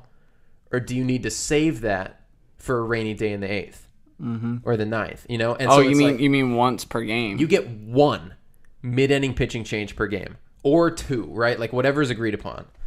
But you could play. I should probably take the screen. Yeah, I just realized I still had LeBron. It was too much fun. I love. No, I'm going back to it. No, but like you play that, and you're more engaged as a viewer. Strategic. Yeah, because you're making that decision too. You're like, I would use it now, or I wouldn't, or you could have a guy who like. Okay, yeah, it's like a timeout. Yeah, but like say your starter is terrible. And it's like the middle of the 2nd inning, you leave him in to fight through that. You know? Yep. And then you start over in the 3rd. And then you start with a new guy in the 3rd if you need to. But, like, I absolutely love that rule. Yeah, because, like in basketball, you know, like, team goes on a run, boom, timeout. Yeah. You know, 10-0 run, timeout. Yep. Yeah, it's kind of like that. But then you don't have a ton of them, so you got to know when to use them. Yeah. Yeah, kind of like that. I love it. I absolutely love it. You get 1 mid-inning pitching change per game. So that means you could throw 10 people out there in a 9-inning game, right? Like you could have somebody new start every inning, and in one of those innings you'd have 2 guys pitch, right? Right. So like you could still use almost the entire roster. And that'll, you know, even if it's 2 or 3, it'll cut down on the games because you won't have managers going out there for all these situational lefties and all that. Well, and that was my next point, is that I think... The Mike Scioscia effect. Well, I think you will have some serious blowback from a certain contingent of the players' union. Because you're talking about guys whose career was, look, we got 1 out, you know, so we had a pitcher start this inning. You got 1 out here in the 8th inning. And Bryce Harper's up. Go get him. And then whatever happens in that at bat, he's out of the game, right? If he beats you, you're out. If you get him, you're out. You have guys whose entire career, their entire value is, can you get him out? We don't care if you can get anybody else out. But as far as I'm concerned, I don't really want to use a curse word, but it ruins the game. Because, like, you want to see Bryce Harper make an impact, you know? Right. Like, as the casual fan, even most of the serious baseball fans, you want your stars to be stars. And so for you to basically be able to, oh, the other team's on a run, timeout. Oh, but now we get the ball the next 3 possessions. Right. You know? It's like, that's kind of the equivalent of basketball, where it's like, oh, your team's making a run and Bryce Harper's up. Well, let's just completely stop the game to deal with this, and then we'll let the game resume. You know? And it to me, it can ruin the game. It can. And if it's abused, which it absolutely is, especially in the playoffs. Yeah. And in September when the call-ups happen. Well, then maybe you have different rules for the playoffs. You know, maybe it's not a playoff rule. Because in the playoffs, you're less concerned about the time of the game. You're more concerned about the quality of the game. And so maybe in the playoffs, it's a different rule. You can pull your pitcher in the 3rd inning and the 5th inning and the 7th inning if you want. Right? Yeah. I think if they just gave them even a tiny surplus, like they've given them a surplus of mound visits. Like they don't even use all of them. No. And it's really helped, you know. Because you think about it. Yeah, they think they're going to use all of them, then they don't. They use like half. Yeah. So, I mean, you could give them like 3 or 4 mid-inning, you know, and they probably won't use them. They might use 2, you know. I think with pitching changes, you would use them. Maybe, but like if your starter is hot, you know, he goes 6 innings, then there's value in having that at that point. But the problem then is, like, if we want to use the NFL timeouts thing, the problem then is if you give a team 5 timeouts and a half, then there are just too many times that they can stop the clock. Right. Right. I think 3 would be a good number. You see, for me it's 2. Or you can start at 3, and then if you can adjust, or you can start at 2 and you can adjust. I mean, like, the baseball purist in me, I want to see 1. Like, I want to see 1. Like, I want you to be able to one time in a game. But they'll never agree to that. No. Ever. No. I think one is a lonely number. The loneliest number. Yes. I think 2 is the number for me. I'm okay with 2. Anyway, just one of those things I heard once. It was John Smoltz. But yeah, it's not 2. It's not number of pitching changes. It's just mid-inning. It's the ones you can make in the middle of an inning. Right, because you can, no problem. Start with the new one in the 4th inning. Start with the new one in the 5th inning. Yeah, your pitcher, your starter. Yeah, and obvious exception for injury, right? Right. Where like a guy gets hurt and they have to come out of the game. Right, because they get infinite time to warm up anyway. Yes. It's not like they're ready to go. So yeah, I think that's kind of cool. That was John Smoltz. Yeah. You talk about a Hall of Fame starter and closer. Yeah. So he's been on both sides of the ball. Yeah. Yeah, that's an interesting idea. I like it. I absolutely love it. Because the average pitching change is 3 minutes. Because you have the manager, well, it's probably more like 4 minutes. Because what happens is the guy throws his last pitch. Mm-hmm. It's usually a hit. So the ball's in play. Right, or ball 4 or whatever. Yeah, so play has to settle down, right? Like the runner they all have to settle down on their bases. Then the manager calls time, and he slowly walks out to the mound to give his guy 2 extra throws in the bullpen, right? He slowly walks out there. He gets about 2/3 of the way there, and then he goes, we're calling for the righty, Yeah. He signals to the pen. He's like, or sometimes he'll even stand on the mound. Yes, and talk to him, and then, Yes. right? And so, like, the process of him pulling the pitcher is anywhere between 45 seconds to a minute. Yeah. And then once that happens, the clock starts. Right. For 2.5 minutes. I think it's once he comes out of the bullpen. It's 2.5 minutes he gets. Yeah. Then after that 2.5 minutes, the batter settles in, the pitcher gets on the rubber, you go, right? And so it's anywhere between 3 and 4 minutes for a mid-inning pitching change. Yeah. And in a normal game, say it's like 5-3, you're probably going to see each team with 2 or 3 mid-inning pitching changes. Easily. Depending on the team. Depending on the game, depending on the situations. You could see as many as one team doing it 4 or 5 times in a game. Yeah, especially in the last 3 innings. Yeah. You know, when you have all those matchups. And that's usually a trend of baseball is you'll play the first 6 innings in an hour and 50 minutes, and then you'll play the last 3 innings in an hour and 20. Yeah. The last third of that game takes forever. It's almost like the last 2 minutes of an NBA game. Yep, once reviews are in play. Block charge reviews. Yeah. Scoreboard reviews. Maybe LeBron's like, dude, how is that a block? Maybe that's what he's actually saying. He's like, JR, how did they call that a block?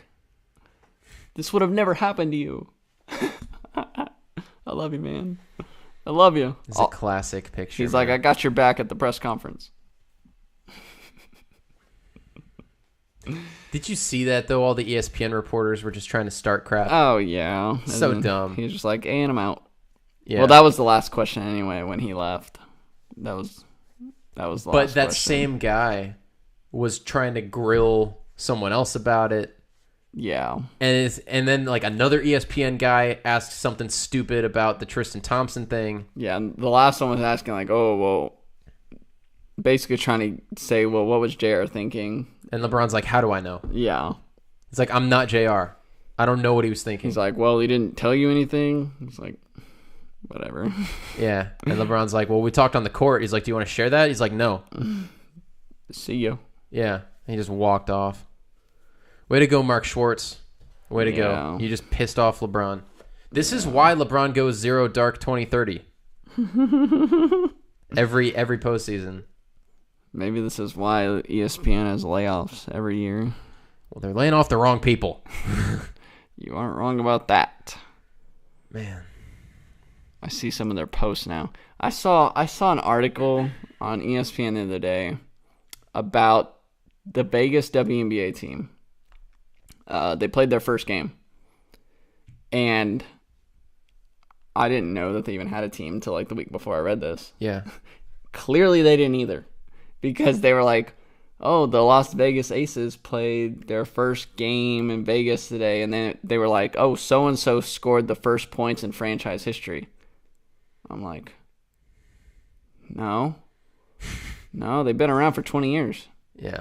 They were just under a different name. Yeah. They had no idea that they moved from San Antonio. Oh, my God. I'm like, oh, my God, this isn't hard to fact check. This isn't hard. No, all you have to say is scored the first points in Las Vegas Aces history. Yeah, like, since moving to Vegas. Yes. Like, oh, my God. Because, like, all I did was type in, like, I was like, okay, they have the same number of teams. Mm. That means somebody moved. So all I did was type in Vegas Aces or whatever. History. Yeah, and they're like, oh, they moved from San Antonio. I'm like, cool, done. 10 seconds. Yeah. I'm like, these people, man. Well, it's... I think a lot of it is when you get caught up in like the social media culture of everything now and everything dramatic and everything sensationalized. Or it's Vegas and they had another expansion team. They were like, oh, maybe this is an expansion team. They're brand new. Yeah. Like, I don't know. You know what happens when you assume. Yeah. This happens. This happens when you assume. You assume that you have the lead. Never assume that people know the situation. I feel so bad for LeBron. Yeah. He doesn't deserve this. Bron. He deserves better. Gonna get swept. His first finals, gonna get swept this year.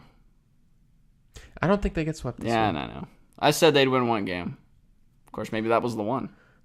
Yeah. Maybe they can win a series 4-1 in 4 games. That's basically what happened. Yeah. Yeah, we won 4-1 in 4 games.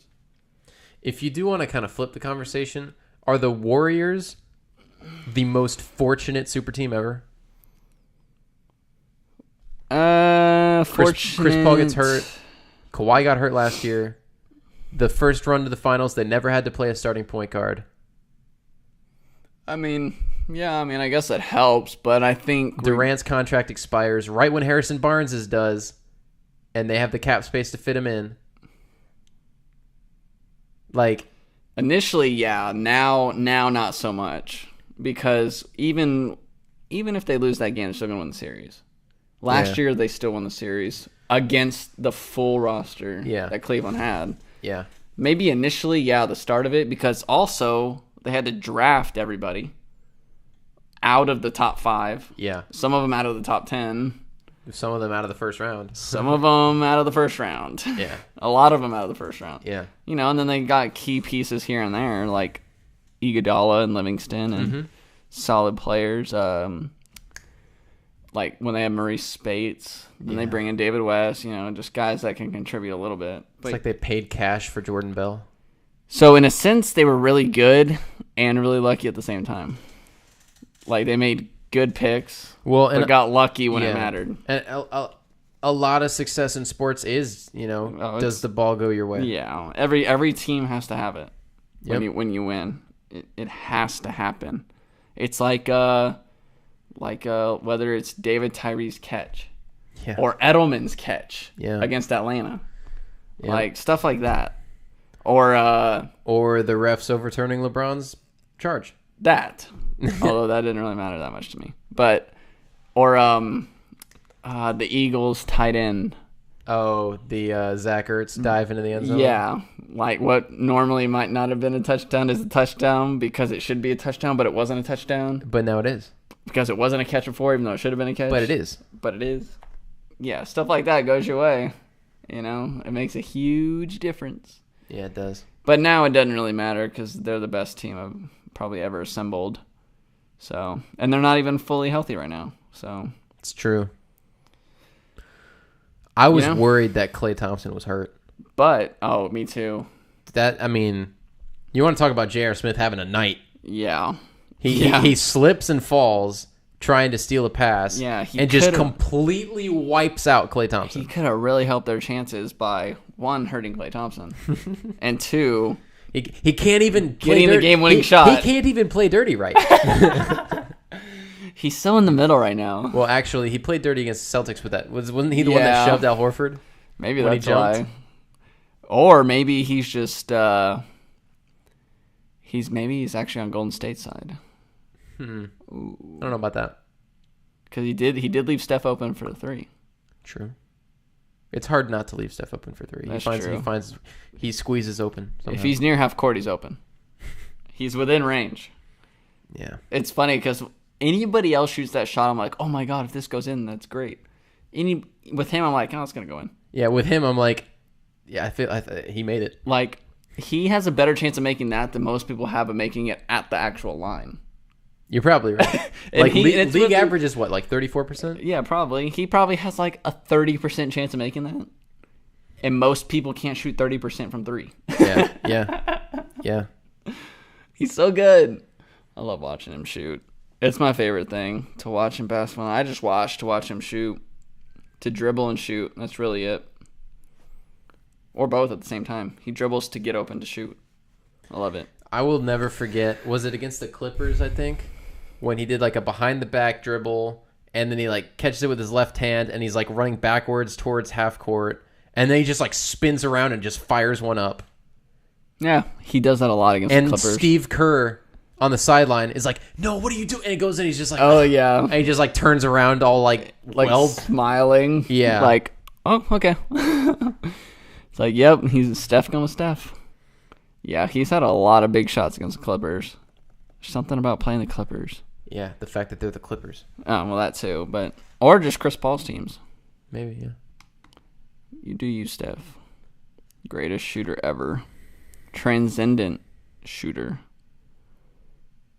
Because he's going to create the 4-point line. He should get credit for 4-pointers. Shoot, he's better shooting in those. The Harlem Globetrotters will get credits for 4-pointers? No, those are the 4-point circles. They're not lines. That's true. There's a difference. That's fair. That's true. Patent pending. Fair